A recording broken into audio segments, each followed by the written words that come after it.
मित्रांनो, स्वागत आहे आपल्या सर्वांचं आपल्या चॅनल मागर एअर मशीनमध्ये। आज आम्ही तुमच्यासाठी भारत इलेक्ट्रॉनिक्स लिमिटेड भरती 2025 बद्दल संपूर्ण माहिती घेऊन आलेला आहे। मित्रांनो, जर का तुमचं ग्रॅज्युएशन इंजिनिअरिंगमध्ये झालेलं आहे तर ही तुमच्यासाठी खूप चांगली सुवर्णसंधी आहे। पोस्ट खूप चांगले आहेत, पगार पण खूप चांगला आहे। फॉर्म कसा भरायचा आहे, शैक्षणिक पात्रता काय असणार आहे, वयोमर्यादा काय आहे, परीक्षेचे विषय कुठले कुठले असणार आहे, बुक्स कुठले तुम्ही यूज करू शकता, निवड प्रक्रिया कशी असणार आहे, ही संपूर्ण माहिती तुम्हाला सांगण्याचा आम्ही प्रयत्न करणार आहे। तर व्हिडिओला शेवटपर्यंत नक्की बघा आणि जर व्हिडिओचा कंटेंट तुम्हाला आवडले तर आमच्या चॅनलला सबस्क्राईब सुद्धा करा। चला तर मग सुरू करूया। तर जसं की तुम्ही बघू शकता इथं आपल्याला टोटल पोस्ट दिसत आहेत आणि ते कुठले जे डिग्रीज आहेत कुठली तुम्हाला लागणार आहेत ते इथे दिसत आहेत। तर सर्वप्रथम तर प्रोबेशनरी इंजिनियर हे पोस्टचं नाव असणार आहे। इलेक्ट्रॉनिक्स प्रोबेशनरी इंजिनियरच्या 175 जागा आहेत, प्रोबेशनरी इंजिनियर मेकॅनिकलच्या 109 जागा आहेत, प्रोबेशनरी इंजिनियर कम्प्युटरच्या 42 जागा आहेत आणि प्रोबेशनरी इंजिनियर इलेक्ट्रिकलच्या 14 जागा आहेत। तर टोटल असे 340 जागा आहे। आणि खाली आपण कॅटेगरी वाईज सुद्धा बघू शकता की जर का तुम्ही ओपन कॅटेगरीज असाल तर 139 जागा आहेत, EWS साठी 34, OBC साठी 91, SC साठी 51 आणि ST साठी 25 जागा यांनी इथं मेन्शन केलेले आहेत। आतापर्यंत बघणार आहे की शैक्षणिक पात्रता काय लागणार आहे। तर मित्रांनो, जर का तुम्ही प्रोबेशनरी इंजिनियर E2 स्केल ज्याला म्हणतो, E2 ग्रेड ज्याला म्हणतो आपण, तर त्यांच्या 175 जागा आहेत। आणि जे इलेक्ट्रॉनिक्स प्रोबेशनरी इंजिनियर आहे त्याच्यासाठी तुमच्याकडे BE BTech BSc engineering graduate असणे आवश्यक आहे, इलेक्ट्रॉनिक्समध्ये किंवा इलेक्ट्रॉनिक्स अँड कम्युनिकेशनमध्ये किंवा इलेक्ट्रॉनिक्स अँड टेलिकम्युनिकेशनमध्ये, ठीक आहे। त्यासोबतच जर का तुम्ही प्रोबेशनरी इंजिनियर मेकॅनिकलचा जर फॉर्म भरत असाल तर तुम्ही BE BTech BSc engineering graduate पाहिजे मेकॅनिकलमध्ये। जर कम्प्युटरचं भरत असाल तर BE BTech BSc engineering graduate पाहिजे तुम्ही computer science and engineering and computer science इंजिनिअरिंगमध्ये। प्रोबेशनरी इंजिनियर इलेक्ट्रिकलचा जर फॉर्म भरत असाल तर BE BTech BSc engineering graduate in electrical and electronics engineer जर तुम्ही पदवीधर असाल तर तुम्ही हा फॉर्म नक्कीच भरू शकता।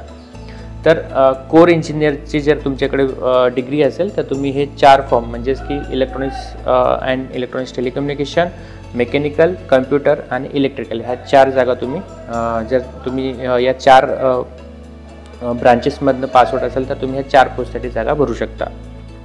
आता आपण म्हणणार की वयोमर्यादा, तर 1/10/2025 रोजी जी मॅक्झिमम एज लिमिट आहे ते 25 वर्ष ठेवलेली आहे।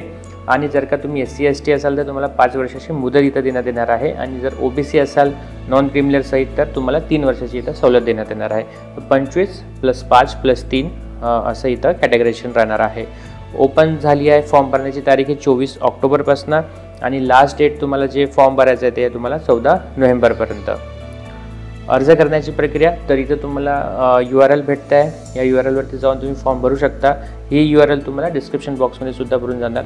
तिथं जाऊन तुम्हाला तुमच्या मोबाईल थ्रू आणि ईमेल तुम्हाला सर्वप्रथम तुम्हाला टाकायचं आहे लॉगिनमध्ये आणि तो तुम्ही रजिस्ट्रेशन करून झाल्यानंतर तुम्हाला मग संपूर्ण इतर माहिती टाकायची आहे की तुम्ही कुठल्या फॉर्मसाठी कुठल्या पोस्टसाठी फॉर्म भरताय आहे, तुमची डिग्री कुठली आहे, हे सगळे तुम्हाला तिथं जे ऑनलाईन फॉर्म आहे तिथे तुम्हाला सगळी ही माहिती टाकावं लागणार आहे। आणि ॲट दी एंड तुम्हाला तुमचा फोटो, तुमचे डॉक्युमेंट स्कॅन कॉपी तुम्हाला इथं अपलोड करावं लागणार आहे, त्याची प्रिंटआउट तुम्ही तुमच्याकडे काढून ठेवायची आहे। आता पण बघणार की निवड प्रक्रिया कशी होणार आहे।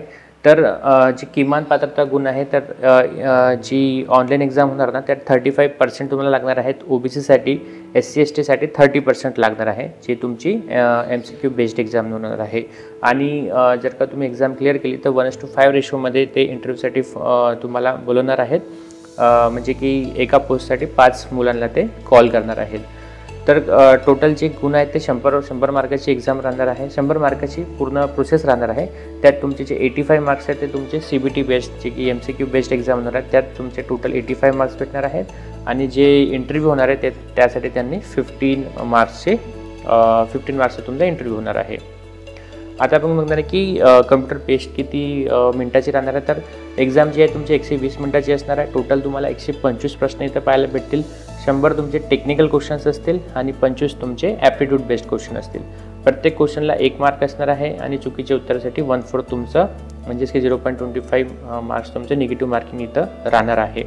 सिलेबस जे आहे ते जे कम्प्युटर बेस्ड एक्झाम आहे तर ते तुमचे जे कोर इंजिनिअरिंगचे जे पण सब्जेक्ट असतात त्याच्यावरती बेस्ड राहणार आहे। जर का तुम्ही इलेक्ट्रॉनिक्सचं फॉर्म भरला असेल तर इलेक्ट्रॉनिक्सच्या सब्जेक्ट संबंधित तुम्हाला क्वेश्चन पाहायला भेटतील, मेकॅनिकल असाल तर मेकॅनिकल संबंधित क्वेश्चन्स पाहायला भेटतील, कम्प्युटर आणि इलेक्ट्रिकल असेल तर त्या तुमच्या कोर इंजिनिअरिंग सब्जेक्ट्स असतील त्याच्या संबंधित तुम्हाला तो क्वेश्चन्स पाहायला भेटणार आहेत 100 क्वेश्चन, आणि जे 25 क्वेश्चन्स आहेत ते तुमचे जनरल ॲप्टिट्यूड आणि रिझनिंगचे राहणार आहेत. पे मॅट्रिक्स खूप चांगला आहे. 40,000 ते 1,40,000 पर्यंत पे मॅट्रिक्स आहे. तर साधारणतः तुम्हाला 1 लाखापर्यंत तुम्हाला इथं पेमेंट भेटणार आहे पर मंथमध्ये. आणि एक्झाम फी किती असणार आहे तर 1000 रुपीज प्लस GST, तर 1,180 रुपये तुम्हाला भरावं लागणार आहे जर का तुम्ही general, EWS, OBC, non criminal असाल. तर SC STसाठी इथं कुठलीही फी लागणार नाही आहे. लास्ट डेट आहे तुमची 14 नोव्हेंबर 2025.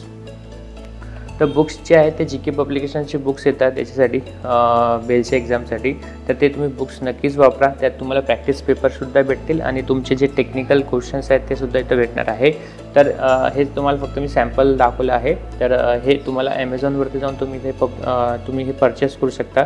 4ही ब्रांचचे तुम्हाला बुक्स इथं भेटून जातील. तर मित्रांनो, ही सगळी माहिती होती भारत इलेक्ट्रॉनिक्स लिमिटेड भरती 2025 बद्दल. जर का तुम्हाला माहिती आवडली असेल तर व्हिडिओला लाईक करा, शेअर करा आणि आमच्या चॅनलला सबस्क्राईब करायला विसरू नका. धन्यवाद.